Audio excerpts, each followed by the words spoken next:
مجھ سے کسی نے کہا کہ غزہ کے حوالے سے آپ کیا پیغام آپ کے ذہن میں آتا ہے؟ دیکھیں، غزہ کے لوگوں نے ہمیں بہت بڑا سبق سکھایا ہے، اور وہ سبق ہے صبر کا۔ اردو میں تو صبر کے معنی کمزوری کے ہیں، لیکن عربی میں صبر کے معنی عزم اور حوصلے کے ہیں، کریج اور ڈٹرمینیشن کے ہیں۔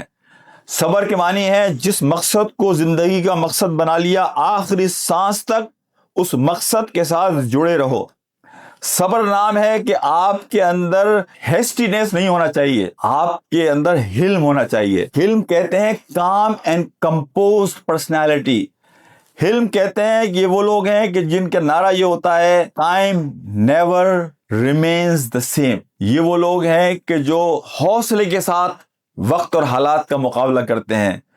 یہ چیلنجز کو دیکھ کے ان کے حوصلے کمزور نہیں، بلکہ چیلنجز کو دیکھ کے ان کے حوصلے بلند ہوتے ہیں۔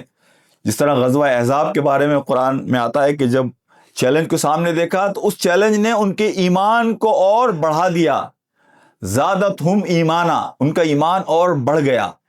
غزہ کے لوگوں نے آج کی زبان میں، آج کے زمانے میں ہمیں یہ حوصلہ دیا کہ صبر نام ہے حوصلے کا، صبر نام ہے عزم کا، صبر نام ہے مستقل مزاجی کا، صبر نام ہے آخری سانس تک اس نصب العین کے ساتھ جڑے رہنے کا کہ جس نصب العین کو آپ نے زندگی کا نصب العین بنایا تھا۔